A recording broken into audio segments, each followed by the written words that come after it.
Alright guys, so we're back, and today I guess the first thing I'll talk about is obviously the Yamaha. Still working on it, but let me get a flashlight since it's pretty dark. I just went on a ride with the 80cc bike, and it does good. It's just as powerful as usual. It goes 30 with this exhaust, but it goes like 40 something. It goes about 35 with this one, with the end off of it. But I just like the look and the sound of this. Makes it sound more like a dirt bike and less like a straight piped lawnmower. I haven't checked underneath to see if my JB weld is still on there. See that? I'm sure that's just mud, since I just ran through a mud puddle. Yeah, that's just mud. I just ran through a mud puddle on the street. There was like this dude had a sprinkler on. I don't know why. Never need a sprinkler on this time of year, but you know, who am I to judge people? It looks like my back wheel is about to come off, but maybe not. I don't know. I could probably use to pull it up a little to tighten up that chain, but it still runs great. The first thing I did when I put gas in it, it leaked a lot from the air filter, but that's just because the float was stuck, so I just tapped it with a screwdriver once or twice and did that to the throttle, and it worked. It hasn't leaked. So after the video, or I guess during the video, doesn't matter, I'll look under it and, you know. Oh yeah, guess what this says? See that right there? 406 miles basically. Which brings the grand total up to this thing brings the grand total up to 470 miles. Because there's 65 miles on the bike before I got that thing. So I told you guys if it reached 400 on that thing, I'd change this back tire. 40 more miles, I think I can do it. I think it will last 40 more miles. I would say I'd do a burnout on it, but this bike does burnouts, but not good. For one, because there's no torque because of this small sprocket, and for two, I just don't trust it because I don't want to rip the spokes off because it's a spoke mounted sprocket. So probably not going to do that. What I might do is take the tire off of that, put it on that bike, and burn it out, because that bike does really good burnouts. So that's probably what I'll do. Because this thing, all you gotta do is like take the whole thing off, and then it's not very difficult. So I'll probably do that. Okay, back to the dirt bike. So I got the cylinder off last night. I'm gonna have to order a new gasket, because the gasket right there, as you can see, a part of it right there, we had to rip it. We just couldn't save it. But I can't see anything wrong with this thing. There's nothing. It is a Weisico piston, because it has a little W in one of the corners. I don't know if the camera...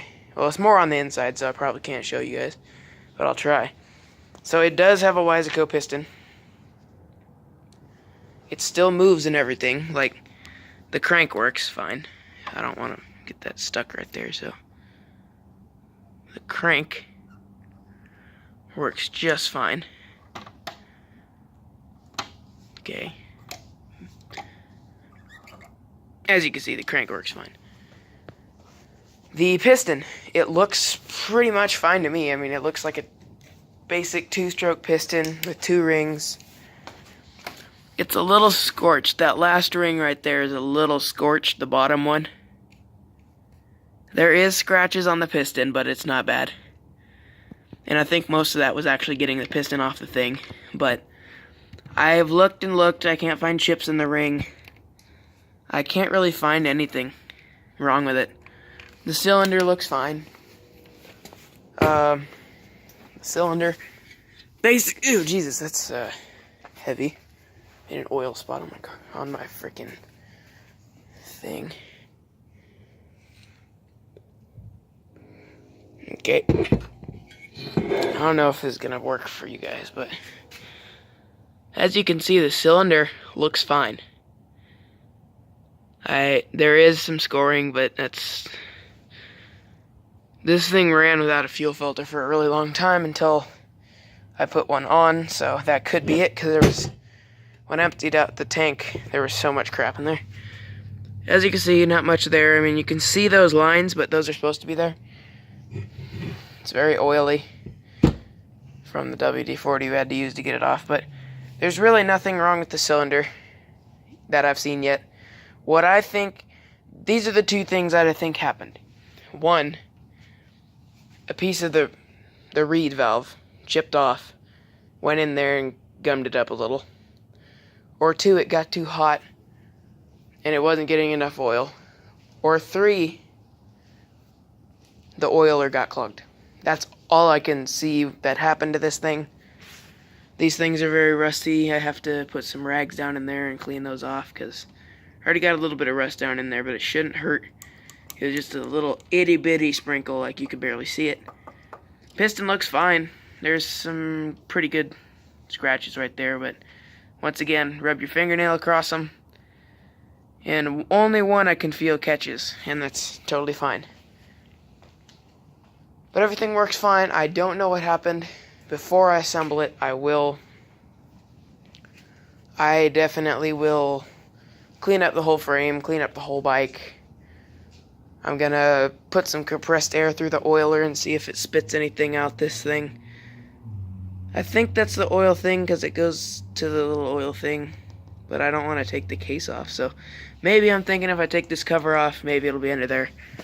I don't know what this thing is. I thought it used to be like a oil checky thing, but it's just rubber, so I don't know, but I want to know. So that, I don't know what that is either. Oh, okay, this is the ignition.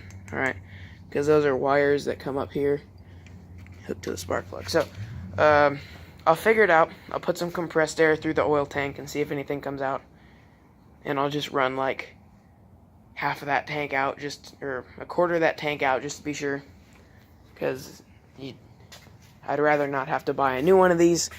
That's actually in good condition. I found two on eBay, both $200 to $300. I don't have that, so you see these parts over here, right? They're pretty clean. Well, except for the gas tank. I haven't got to that yet. Still pretty dusty in there. What the heck? Oh, okay. But pretty clean, right? So I kind of didn't really do much to that, but as you can see, this used to look exactly like that did. Okay, it still has a tiny bit of dirt on here, but not much.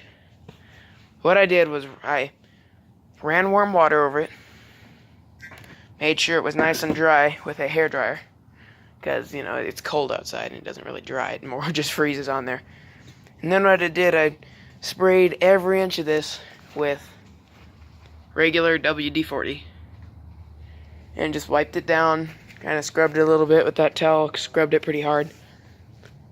And it seems to be fine. And I did that with all those parts, and it basically looks brand new. I'll have to do that quite a bit more with this one, because it's still dirty, but these ones look good. That looks good. I took that off, cleaned it up a little bit. I might repaint that. I'm not repainting the back fender. But yeah, that looks almost brand new. This is probably the best piece so far. Just nice and shiny. Looks like new metal. So I might kind of clean up the whole frame like that, except what's under the gas tank, because that's a whole bunch of crap and don't want to get stuff on. So yeah, took this off, cleaned it up. Looks a lot better. Cleaned up the bottom side. I don't know if you can even see it, but nice and clean. So I'll clean up the whole bike before I reassemble it. That's about it for this video, I think. Not an overly long one, not an overly short one. Definitely got to tighten that up, so yeah. Runs great, still pretty hot.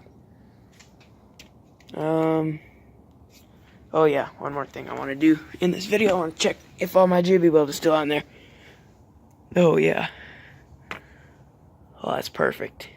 No cracks, no leaks. Look at that. Oh, I gotta get a flashlight. Okay. I don't think I can put the flashlight on this without stopping the video, so just get my little flashlight here. After this, I will end the video for sure. Okay. Here's my JB Weld job. Wish it would focus a little better, but you can see the JB Weld on that little crack thing. There you go. That's like that all the way down there, so it wasn't crack, it's just the gaskets broke, so seems to be holding up so far. We'll see. But yeah, she runs like a champ. Good old bike. Started first clutch slip. You know how you start these, you just pedal it and slip it. Clutch, it slips a little bit, but it still grabs pretty good, so got some life left in it. I'm running the good oil through it now, the Lucas semi-synthetic. My friend uses it in his KX85 dirt bike, so I use it, and I don't think it's really meant for dirt bikes, but maybe some people use it, but I usually just use it for my weed whacker, and with this bike, it eats any kind of oil. It doesn't really care. Just when you go with the cheaper stuff like this, just some Husqvarna that I got in a 10-pack years ago, I used it for my weed whacker. Actually, this little bottle is Ace brand 2-stroke, Walmart brand 2-stroke, and Husqvarna mixed together. So we'll see if the weed whacker likes that next year. I don't really want to run that through my bike since the Ace brand was probably over 20 years old. Had like the old school writing and stuff. I found it in my grandpa's garage when he passed. So I've ran the actual Ace brand, the newer stuff, and I've ran it in this once, and it smokes a little bit, but it's good. I got it running perfect right now. It smokes a tiny bit, but it doesn't spew oil out. So I think I've got it running pretty good. I'll check the plug. So, I'm going to end this video right here. I don't want to make it super long like most of my videos. So, I'll catch up with you guys maybe tomorrow or something. Maybe tomorrow we'll do a pumpkin video, or pumpkin smashing, because I have 3 pumpkins that I never even got to carving. So, we'll shoot at them and smash them and maybe catch one on fire. I don't know. So, that's it for this video. Subscribe if you want to, like if you want to. And I'll see you guys in the next video.